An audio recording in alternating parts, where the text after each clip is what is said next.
Hello students, agri with keywords में आपका स्वागत है। आज हम बात करने वाले हैं environmental study and disaster management के बारे में। ओके, तो सबसे पहले ये क्वेश्चन है, दो नंबर के क्वेश्चन यहाँ पर हैं, तो उनको सभी क्वेश्चन को हम यहाँ पर सोल्व करेंगे। ठीक है, पूरे पेपर को सोल्व करेंगे। यहाँ पर हिंदी और इंग्लिश दोनों भाषा में यूज करेंगे। जहाँ पर इंग्लिश की ज़रूरत पड़ेगी तो इंग्लिश को एक्सप्लेन करेंगे, जहाँ पर हिंदी की ज़रूरत पड़ेगी वहाँ पर हिंदी में एक्सप्लेन करेंगे। तो सबसे पहले हम बात करते हैं तो लैंडस्लाइड्स क्या होता है, लैंडस्लाइड्स या भूस्खलन क्या होता है। देखो स्टूडेंट, अगर इसे सिंपल भाषा में समझा जाए, भूस्खलन का मतलब ये होता है कि जब चट्टानें होती हैं अपने स्थानों से खिसक जाती है।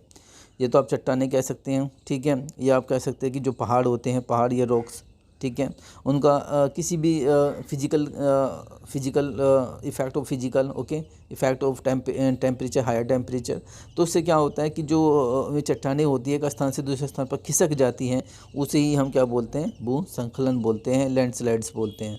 तो मैं आपको उसके डेफिनेशन, एग्जैक्ट डेफिनेशन आपको दिखा देता हूँ ताकि आप लोग इसे नोट डाउन कर सकें। ये डेफिनेशन है हिंदी में, आप इसे हिंदी में डेफिनेशन स्टूडेंट लिख सकते हैं। ठीक है, ये हिंदी की डेफिनेशन है। ओके, कहाँ गया, ये डेफिनेशन हिंदी में है। एक भूवैज्ञानिक घटना होती है ये, ठीक है, धरातली हलचलों से जैसे पत्थर खिसकना, गिरना, पथरीली मिट्टी का बहाव इत्यादि जो होता है उसे हम क्या बोलते हैं स्टूडेंट, भूस्खलन या लैंडस्लाइड बोलते हैं।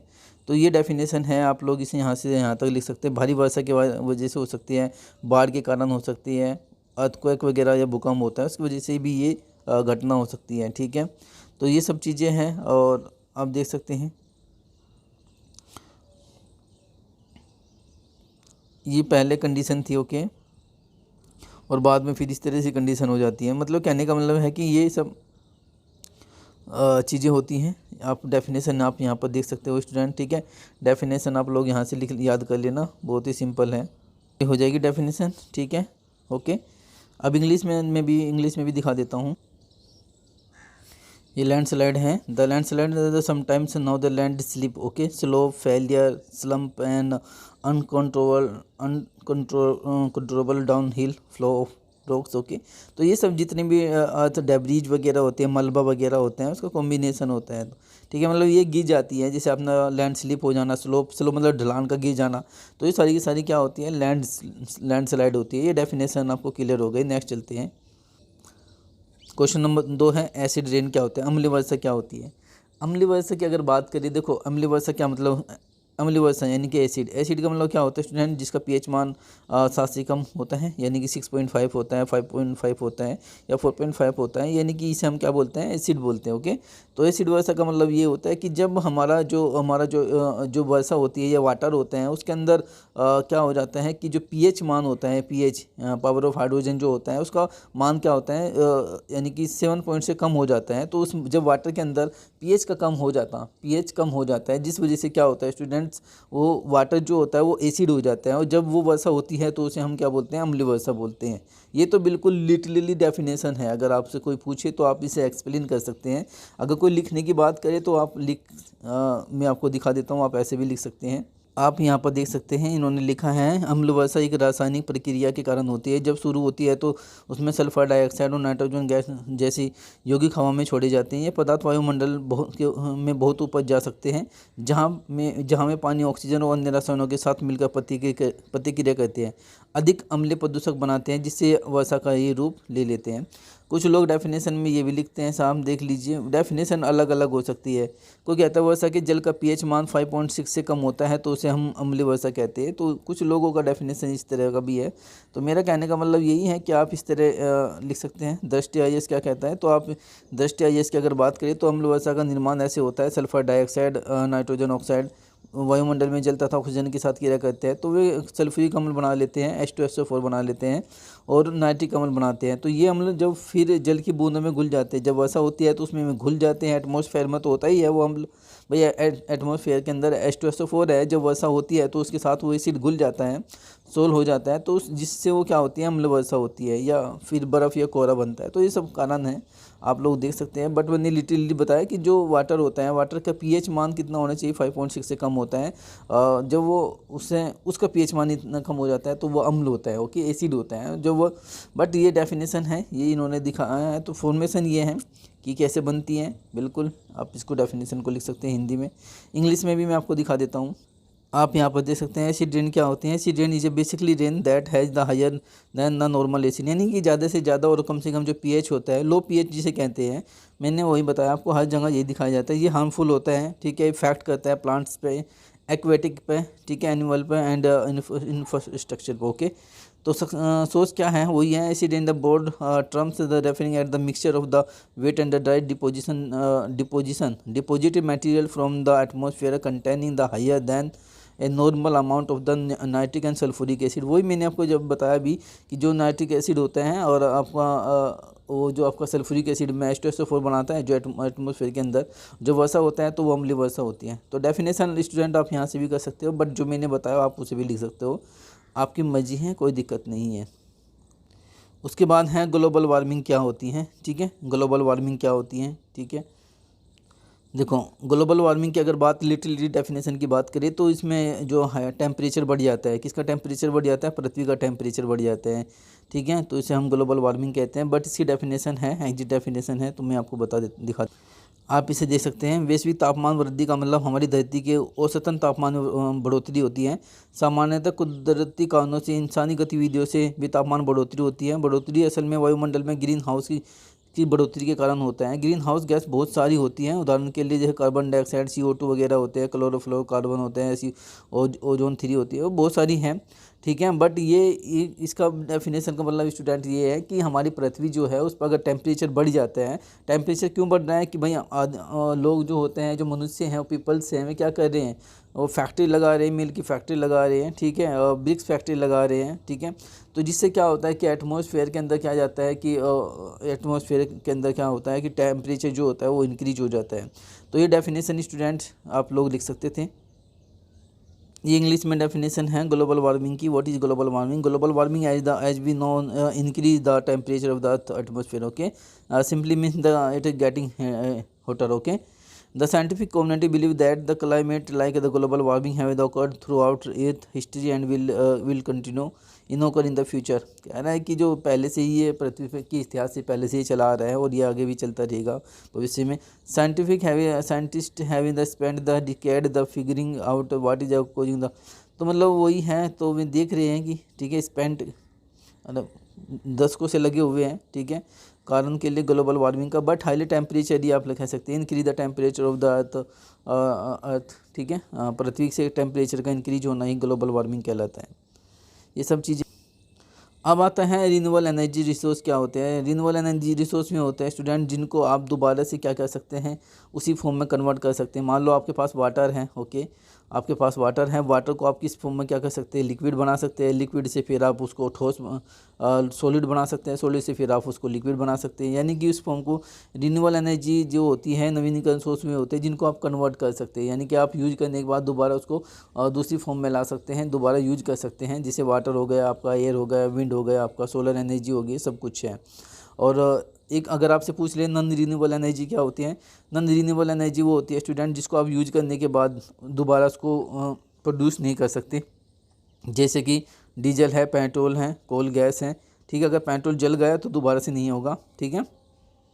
ये सब डेफिनेशन है। हो सकता है कि आपसे नॉन रिन्यूएबल एनर्जी आपकी बार पूछ ले, तो ये डेफिनेशन आप लिख देना। अब वाटर लॉगिंग क्या होता है, वाटर लॉगिंग कंडीशन क्या होती है, जब वाटर फिल्ड हो जाता है, कहाँ पर, किसी एक एरिया है, कोई फील्ड है और उसमें वाटर फिल्ड हुआ है, भरा हुआ है, उस कंडीशन को हम वाटर लॉगिंग कंडीशन कहते हैं।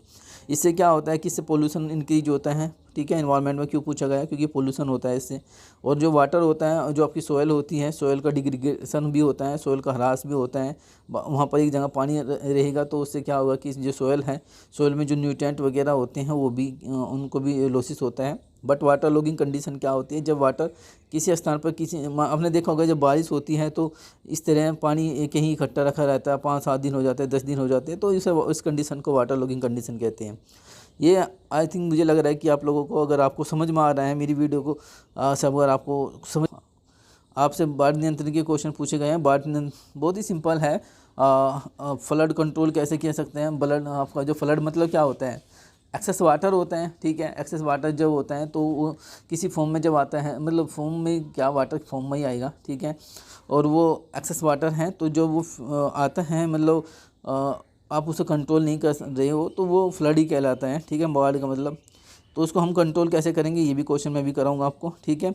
उसके बाद जल प्रदूषण क्या होते हैं, इसके नियंत्रण और 1974 में इसकी कुछ मुख्य विशेषताएं बताइए। एक नियम बनाया गया था 1974 में, ठीक है, prevention and control of pollution act 1974, उसकी विशेषताएं बतानी थी, और जल प्रदूषण के नियंत्रण और निवारण, ठीक है। चलो इसी की बात कर लेते हैं। तो सबसे पहले क्वेश्चन यही ले लेते हैं हम कि भाई प्रिवेंशन, तो ये है आपका प्रदूषण और नियंत्रण, आपका अधिनियम 1974 में था ये, ठीक है। ये क्वेश्चन आप लोगों से पूछा गया था, तो आप इसका आंसर दे सकते थे स्टूडेंट। जल प्रदूषण को नियंत्रण, रोकथाम तथा देश में पानी की उच्चतम गुणवत्ता बनाए रखने के लिए 1974 में अधिनियम किया गया था। यह अधिनियम 1988 में संशोधित किया गया था। जल प्रदूषण निवारण और उपकार अधिनियम कुछ औद्योगिक गतिविधियों की व्यक्तियों के द्वारा पानी की खपत पर लगाने के लिए 1974 में अधिनियम ये एक्ट पारित किया गया था। यह क्या था, ये प्रदूषण निवारण एवं नियंत्रण अधिनियम 1974 के तहत जल प्रदूषण के नियंत्रण करना, उसके हस्तक्षेप के लिए गठित केंद्रीय बोर्ड के संशोधित और राज्य सरकार की विकास की दृष्टि से इकट्ठा किया जाता था। इस अधिनियम में अंतिम बार 2003 में संशोधन किया गया था। तो ये है ये एक्ट क्या कहता है स्टूडेंट, ये एक्ट कहता है कि हम जल प्रदूषण के नियंत्रण को उसको कंट्रोल करें, देश में पानी की जो क्वालिटी है उसको बनाएं, ठीक है। और उसमें ये अधिनियम में जो संशोधन था 1988 में किया गया था। उसके बाद ये पानी की खपत पर 1977 में एक अधिनियम पारित किया गया। तो उसके बाद जो अंतिम इसमें संशोधन हुआ 2023 में हुआ, ठीक है, सॉरी 2003 में हुआ, 23 में नहीं, 2003, माफ़ कीजिएगा। केंद्रीय प्रदूषण बोर्ड नियंत्रण एक सर्वोदय संगठन है। इसका गठन जल प्रदूषण निवारण और नियंत्रण अधिनियम 1974 के अधीन सितंबर 1974 में किया गया। इसके अलावा केंद्रीय प्रदूषण नियंत्रण बोर्ड को वायु अधिनियम 1981 के अधीन भी शक्तियाँ और कार्य सौंपे गए। यह पर्यावरण, वन और जलवायु परिवर्तन मंत्रालय के एक फील्ड संगठन का काम करता है तथा मंत्रालय को पर्यावरण अधिनियम 1986 के उपबंधों के बारे में तकनीकी सेवाएं भी प्रदान करता है। जल अधिनियम 1974 तथा वायु अधिनियम 1981 में अनुसार केंद्रीय प्रदूषण नियंत्रण बोर्ड के प्रमुख कार्य हैं। ये जल प्रदूषण को निवारण करना, नियंत्रण करना, न्यूनीकरण करना तथा द्वारा राज्यों के विभिन्न क्षेत्रों में नदियाँ, कुओं की स्वच्छता को बढ़ावा देना था। देश की वायु गुणवत्ता में सुधार करना तथा वायु प्रदूषण को निवारण, नियंत्रण और न्यूनीकरण करना था, ठीक है। ये सब चीज़ें स्टूडेंट थी इसमें। वायु प्रदूषण अधिनियम 1981 में ये सब चीज़ें आपको पढ़नी थी। वायु प्रदूषण की रोकथाम करना, उसका नियंत्रण करना, ठीक है, इस तरह ये थी। तो आप लोग यहाँ पर आराम से इसको देख सकते थे। ये क्वेश्चन था 5 नंबर का। इसमें आप अगर इतना लिखते तब भी आपका काम चल जाता, ठीक है। तो ये आपका आंसर है स्टूडेंट, ठीक है। आप इसको ऐसे लिख सकते थे, ठीक है। बाकी इंग्लिश की बात करें तो मैं इंग्लिश में भी इसको दिखा देता हूँ, ठीक है। इंग्लिश में भी कुछ स्टूडेंट ऐसे हैं तो इंग्लिश में पढ़ना चाहते हैं, तो मैं इसको भी दिखा देता हूँ। तो आप दे सकते हैं water prevention and control the pollution act 1974, ठीक है। तो आप इसमें आराम से देख सकते थे पोल्यूशन क्या है। पोल्यूशन एक सब्सटेंस होता है, हार्मफुल सब्सटेंस होता है जो कंटामिनेट एट द एनवायरनमेंट और इन्वायरमेंट को कंटामिनेट करता है, उसे ही वाटर पोल्यूशन कहते हैं। Any undesirable change in the chemical, physical, biological characteristics of any component of environment, air, water, soil etcetera which can be the casual harmful effect on the various from the life of property, ठीक है। तो water pollution की बात हो रही है, तो इसमें क्या होता है, कंटेमिनेशन ऑफ वाटर का कंटेमिनेशन होता है। जैसे लेक है, रिवर्स है, ओशन है, तो वेरी ऑफ्टन कभी कभी जो आदमी हैं यानी कि ह्यूमन एक्टिविटी के द्वारा भी ये पोल्यूंट होता है। जैसे particle, chemistry, chemicals, any substance, तो बहुत सारी चीज़ें हैं स्टूडेंट। ये आप भी देख सकते हो, ये सब वाटर पोल्यूशन है। तो इसको कंट्रोल करने के लिए ही क्या किया गया था, water prevention and control pollution act बनाया गया 1974। तो ये सब चीज़ें देख सकते हैं। इसमें क्या प्रोवाइड किया, it provide the maintaining the end restoring the wholesomeness of water and preventing the controlling the pollution. इसमें प्रोवाइड किया गया था जो मेंटेनिंग है, ओके, बनाए रखना, किस चीज़ को बनाए रखना, वाटर को मेंटेनिंग करने के लिए या रेस्टोरिंग करने के लिए या उसको कंट्रोल करने के लिए, पोल्यूशन को कंट्रोल करने के लिए ये सब एक्ट बनाए गए 1974 में। इट एक्ट वाज पासिड एक one article 252 of the constitution, okay. The water act apply the first instant of the whole of the state, okay, Assam. पूरे स्टेट में जो लागू किया गया था, असम है, बिहार है, गुजरात है, हरियाणा, हिमाचल प्रदेश, इस तरह से आप देख सकते हो। तो साइलेंट फीचर ऑफ द, इसके क्या फीचर थे? Silent, it provide the maintaining and restoring quality of, वही मैंने आपको पहले बताया, ठीक है, सरफेस एंड ग्राउंड वाटर की मेंटेन और रेस्टोरिंग क्वालिटी को प्रोवाइड करना था। It provide the establishment the centre and the state boards and pollution, ठीक है, कंट्रोल करने के लिए। It confirm them the power and function of the control pollution, ठीक है। The act has the provision for the funds, budgets, accounts, audit etcetera. The act make the provision for the various penalties for the defaulters and procedure for the same। ये सारी चीज़ें थी। आप इसे English में student लिख सकते हो या इसका स्क्रीनशॉट ले सकते हो। ये स्क्रीनशॉट आप भी ले सकते हो, कोई दिक्कत नहीं है, आप यहाँ से भी स्क्रीनशॉट ले सकते हो। मोस्ट इंपॉर्टेंट क्वेश्चन हो सकता है अब की बार भी आप लोगों से पूछ ले, क्योंकि वाटर पोल्यूशन की जो बढ़ रहा है, घट तो रहा है नहीं वाटर पोल्यूशन, ठीक है। तो नेक्स्ट चलते हैं। तो ये जो क्वेश्चन है ये मैंने करा दिया है, ठीक है, ये क्वेश्चन मैंने करा दिया है, ठीक है, इस क्वेश्चन को मैंने पूरा करा दिया, कोई दिक्कत नहीं है, ठीक है। इसकी विशेषताएं बता दी मैंने। अब इसको बाढ़ नियंत्रण को हम कैसे कंट्रोल करें, फ्लड कंट्रोल कैसे करते हैं, तो हम इसे तो आप यहाँ पर देख सकते हैं स्टूडेंट, ठीक है, फ्लड के बारे में। बाढ़ एक स्थिति है जिसमें पानी अपने प्राकृतिक प्रवाह से बाहर निकल जाता है और भूमि और मानव वस्तुओं को जलमग्न कर देता है। आमतौर पर यह शुष्क क्षेत्रों में होता है। भारत एक बाढ़ प्रवीण देश है और हर साल बाढ़ गंभीर मामला गवाह बनता है। इस तरह के आपने बाढ़ आपदा प्रबंधन के प्रबंधन नियंत्रण का एक अभिन्न अंग बना दिया गया है, यानी कि हम इसको कैसे कंट्रोल करेंगे उसके बारे में भी। उत्तर प्रदेश, बिहार, हर जगह ये सब कुछ जो सबसे बुरी तरह से प्रभावित राज्य में से कुछ है। हर मानसून मौसम बाढ़ को प्रवृत्ति से जान माल का भारी नुकसान होता है। बाढ़ नियंत्रण के कुछ लोकप्रिय तरीके पानी के बनाए रखने के लिए वनीकरण, ढलान, इस तरह से यूज करते हैं लोग। वन लगा देते हैं, ढलान बना देते हैं, ताकि जो वाटर है जो वो इकट्ठा ना हो, इसका कलेक्शन ना हो स्टूडेंट, ठीक है। तो ये आप लोगों से पूछा जा सकता है, इंपॉर्टेंट क्वेश्चन है। तो ये बाढ़ नियंत्रण हम कैसे कंट्रोल करें, तो ये सब चीज़ें आप लिख सकते हैं वहाँ पर। बाढ़ नियंत्रण के लिए क्या क्या कर सकते हैं? बांध लगा सकते हैं, बाढ़ तटबंध लगा सकते हैं, नदी कर सकते हैं, जल निकासी में सुधार कर सकते हैं, उपमार्ग चैनल बना सकते हैं, निरोध जलाशय बना सकते हैं, नदी ट्रेनिंग एंड कटाव रोधी कार्य बना सकते हैं, जल विकास बना सकते हैं। तो इनमें से ये सब चीज़ें हैं, इनका उपाय इनमें से अगर आप यूज करें तो ये सब चीज़ें हैं स्टूडेंट, ठीक है। इम्पोर्टेंट है स्टूडेंट, इसको देख लेना। बाढ़ वगैरह तो आप सभी जानते हो, लिख देंगे, इसमें लिखना होता है बस, अपने थोड़ा सा कॉमन सेंस लगा। ये स्टूडेंट इंग्लिश में है। हाँ, what is flood control? Flood control क्या है? Flood control effort to the all methods of use, all method are use to reduce the prevent या worst effect of the flood water, okay. यानी कि जो flood control है ये all methods, इन मेथडों में सभी में यूज होता है। इसका प्रयोग क्या होता है? रिड्यूस करना होता है या रोकना होता है किसको? Water, worst effect of flood water, okay. जो बहुत ही खतरनाक, यानी वर्स्ट माने जो होता है आपका वर्स्ट इफेक्ट जो होता है वाटर पर, जो प्रभाव पड़ता है, उसको बचाने के लिए, ठीक है। तो ये सब चीज़ें हैं। इन अदर वर्ड्स में we can say the flood control is the prevention या reduction of the flood damage, okay. तो आप इस अदर शब्दों में इसको डिफाइन कर सकते हैं student. Method of flood control, the dams बना सकते हो, डाइवर्जन कैनल बना सकते हो, सेल्फ क्लोजिंग फ्लड बैरन बना सकते हो, रिवर डिफेंस बना सकते हो, कोस्टल डिफेंस बना सकते हो। तो ये सब चीज़ें हैं।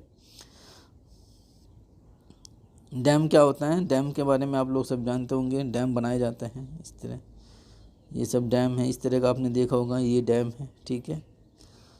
उसके बाद माउंट मॉरिस डैम है इसका नाम, ठीक है, Mount Morris dam. Diversion canal है इसका नाम, ठीक है, डाइवर्जन कैनल है, ओके। उसके बाद डाइवर्जन कैनल होता है कि आप जो वाटर आ रहा है उसको डाइवर्ट करना होता है, एक साइड से दूसरी साइड में पहुँचाना होता है।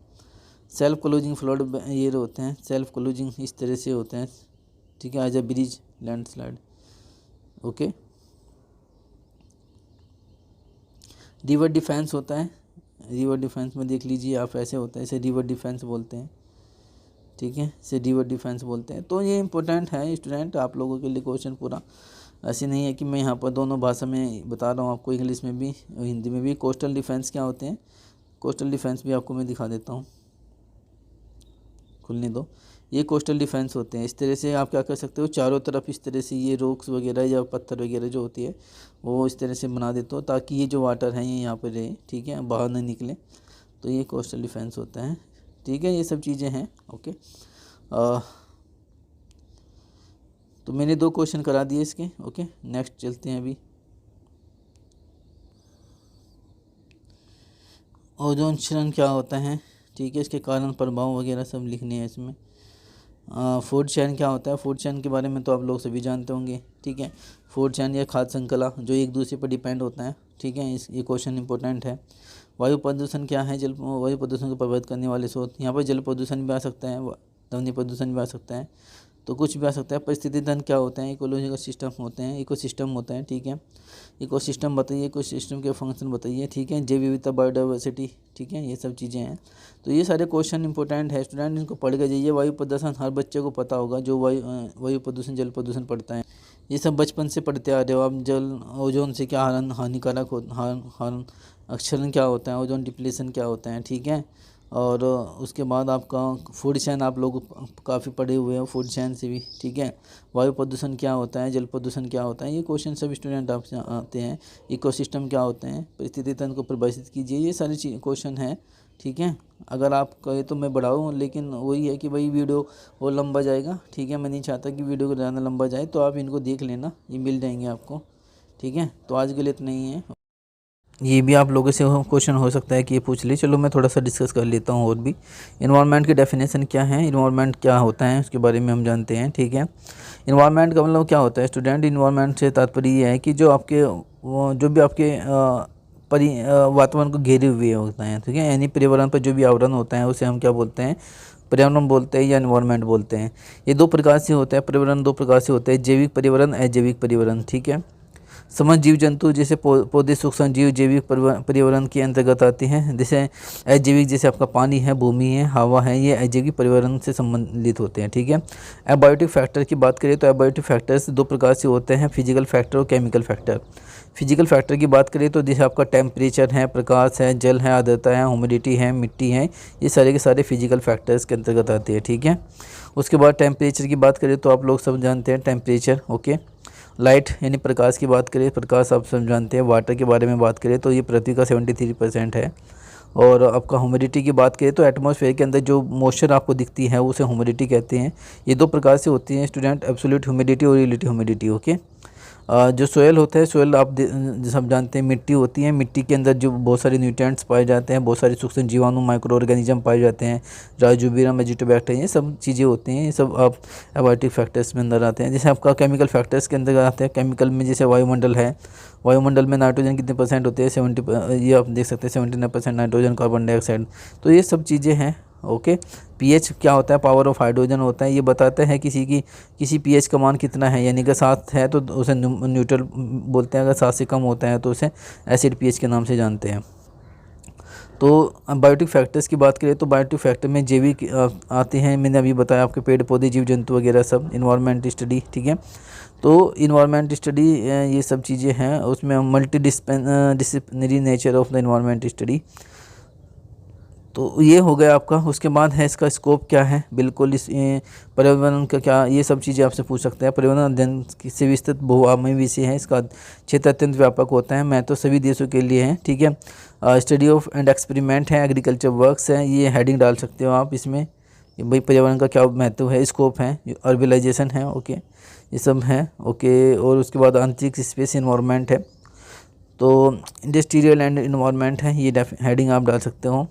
और इसका इंपॉर्टेंस क्या होता है, इंपॉर्टेंस में आप देख सकते हो कि दिन प्रतिदिन बढ़ती जा रही जनसंख्या, ठीक है, पर्यावरण समस्याओं में बुद्ध जीवों का ध्यान अपनी ओर आकर्षित किया है। इन समस्याओं को निदानात्मक, उपचारात्मक तरीके से ढूंढे जाने लगे हैं। इस संदर्भ में 1972 में स्टॉकहोम में एक मानव पर्यावरण अंतर्राष्ट्रीय सम्मेलन आयोजित किया गया था। पर्यावरण समस्याओं को सुलझाने हेतु पर्यावरण अध्ययन किए गए बहुत सारी चीज़ें स्टूडेंट हैं, इंपॉर्टेंस है। मैं ये क्वेश्चन ये आप देख सकते हो, पर्यावरण अध्ययन खुले रूप में पशुपालन से होने वाली हानियों और ग्रामीण का ध्यान आकर्षित कर उन्हें 4 ग्राह विकसित करने को प्रेरित करती है। तो ये महत्व है, इसमें आप इंपॉर्टेंट जरूर लिखें। नेचुरल रिसोर्स क्वेश्चन इंपॉर्टेंट है, यहाँ से सीधा क्वेश्चन पूछा जाता है। नेचुरल रिसोर्स क्या होता है, मानव जीवन जिन आधारभूत साधनों पर आधारित होता है, जिनसे उसकी भौतिक एवं सांस्कृतिक आवश्यकताओं की पूर्ति होती है, वे सभी क्या होते हैं, संसाधन होते हैं, रिसोर्स होते हैं। संसाधन को अंग्रेजी में रिसोर्स कहते हैं। री का अर्थ होता है पुण्य, सोर्स का मतलब होता है तात्पर्य, साधन या उपाय। अतः जो वस्तु मानव को बार बार सहायता पहुंचाती है या मानव की आवश्यकता की पूर्ति करती है, उन्हें हम क्या बोलते हैं, रिसोर्स कहते हैं। ठीक है, जिस पर कोई सहारा या सहायता पोषण ये सब है, आप इसे देख लेना थोड़ा सा। उसके बाद नेचुरल रिसोर्स कौन कौन से होते हैं, मैंने आपको पहले ही बताया था नेचुरल रिसोर्स, ये इंपॉर्टेंट क्वेश्चन है स्टूडेंट, ठीक है। ये जो प्रकृति ने हमें दिए हैं, फ्री ऑफ कॉस्ट दिए हैं, जिनका कोई पैसा हमको नहीं देना पड़ता, निःशुल्क दिए हैं, तो वो नेचुरल रिसोर्स होते हैं, ठीक है। सब चीज़ें हैं प्रकृति ने जो हमें दिया है। Classification of natural resource important question है। बायोटिक है अभी मैंने बताया था आप लोगों को, ठीक है, वो सब हैं। द्वितीय classification on the basis of renewability के आधार पर। रिन्यूएबल रिसोर्स अभी मैंने बताया था, वे संसाधन जिन्हें उपयोग करने के बाद पुनः प्राप्त किया जा सकता है, उसे रिन्यूएबल रिसोर्स कहते हैं। जिनको प्राप्त नहीं किया जा सकता उसे हम क्या कहते हैं, नॉन रिन्यूएबल रिसोर्स कहते हैं। जैसे कि इसमें क्या आता है स्टूडेंट, जैसे कि इसके अंदर नॉन रिन्यूएबल रिसोर्स के अंदर जैसे मैंने अभी बताया था, कोयला है, हाइड्रोजन गैस, पेट्रोल वगैरह सब चीज़ें हैं। तो साइकिल रिसोर्स का मतलब होता है कि जो एक जगह से दूसरे, यानी कि बनाया उसको, देखो मान लीजिए ये एक क्या होता है, इसका उपयोग कर करके चक्र संसाधन में, मतलब कहीं बार इसको यूज किया जा सकता है। जैसे हवा है, हवा जल है, जल को आप लिक्विड बना दो, लिक्विड का ठोस बना दो, सॉलिड बना दो, सॉलिड का फिर गैस बना दो, फिर इस तरह से प्रोसेस होती हैं on the basis of availability. तो अवेलेबिलिटी के आधार पर, यूटिलिटी के आधार पर, ये सब चीज़ें आप देख लेना स्टूडेंट, इंपॉर्टेंट है क्वेश्चन, मोस्ट इंपॉर्टेंट है ये क्वेश्चन। प्राकृतिक रिसोर्स की क्या क्या समस्याएं हैं ये भी हैं, ठीक है। फॉरेस्ट रिसोर्स क्या होते हैं, ऐसे क्षेत्र जो सामान्यतः अपेक्षित या किसी विहीन हो और जहाँ लंबे घने वृक्ष उगते हो, उन्हें क्या कहते हैं, वन कहते हैं, ठीक है, ये फॉरेस्ट कहते हैं। Distribution of the forest India, Bharat में वन का क्या डिस्ट्रीब्यूशन रहा उसके बारे में है। तो इम्पोर्टेंट क्वेश्चन नेचुरल रिसोर्स से हैं। वाटर रिसोर्स से ज़रूर आप क्वेश्चन पढ़ के जाइए स्टूडेंट, वाटर रिसोर्स से भी है। देखो वाटर लॉगिंग कंडीशन की समस्या मैंने आपको पहले भी बताया था, वो यहाँ भी पूछ ली गई है। मिनरल रिसोर्स है, मिनरल मतलब खनिज, जो खनिजीकरण होते हैं, खनिज वाले जितने भी रिसोर्स होते हैं सब। एनर्जी रिसोर्स होते हैं, ऊर्जा से जो सोलर एनर्जी, पावर एनर्जी, आपने नाम सुना होगा, एनर्जी रिसोर्स है। Solar energy, thermal energy, electrical energy, mechanical, ये सब चीज़ें आप देख सकते हैं, न्यूक्लियर एनर्जी होती हैं, ठीक है। फूड रिसोर्स मतलब खाने वाले जो भी रिसोर्स हैं, खाने से संबंधित जो भी आपको भोजन से संबंधित होते हैं, लैंड रिसोर्स। तो ये स्टूडेंट इंपॉर्टेंट हैं। और इकोसिस्टम से भी क्वेश्चन पूछा गया है आप लोगों से, इकोसिस्टम को पढ़ के दीजिएगा इसका मैं PDF आप लोगों को दे दूंगा, ठीक है। और स्थलीय तंत्र क्या होते हैं, जलीय तंत्र क्या होते हैं। इकोसिस्टम का मतलब होता है कि देखो, इकोसिस्टम का मतलब होता है जब प्लांट्स और जीव जो होते हैं, यानी कि प्लांट्स और जो जीवाणु होते हैं, माइक्रो ऑर्गेनिज्म जो होते हैं, वे एक साथ में रहते हैं, उस परिस्थिति में साथ रहते हैं, तो उसे हम इकोसिस्टम कहते हैं, ठीक है। इसमें आपका स्थलीय जंतु भी होता है जो स्थल पर रहते हैं, पृथ्वी की सरफेस पे भी रहते हैं। कुछ ऐसे भी हैं जो पृथ्वी के नीचे भी रहते हैं, वाटर वगैरह उसमें, महासागर, झील वगैरह में रहते हैं। तो ये सब चीज़ें हैं।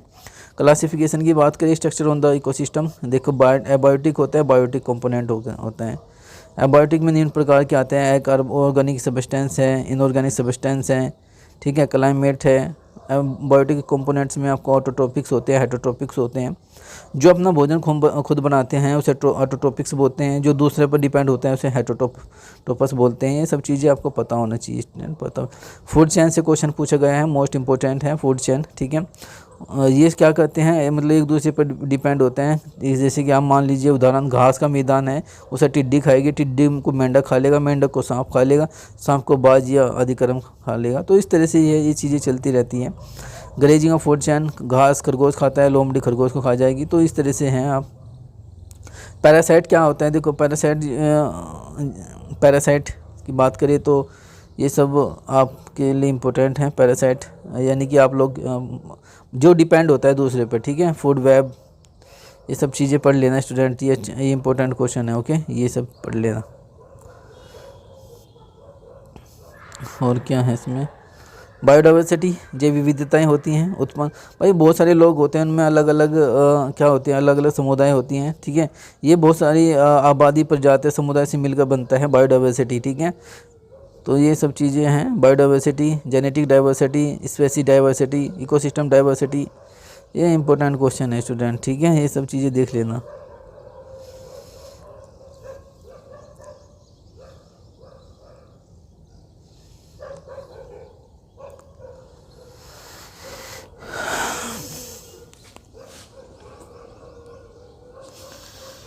इन्वायरमेंट पोल्यूशन की बात करें तो environment pollution most important question है, ये तो आने वाला ही है साहब। जल प्रदूषण हो, ध्वनि प्रदूषण हो, वायु प्रदूषण हो, यहाँ से क्वेश्चन जरूर ही मिलेगा आपको, ठीक है। यहाँ से देखने को एयर पोल्यूशन, ये सब चीज़ें आप लोगों ने पढ़ी हुई है। बताओ मैं इसमें क्या बढ़ा दूँ। हैं 2 प्रकार से होता है, नेचुरली और मैन मेड पोल्यूशन।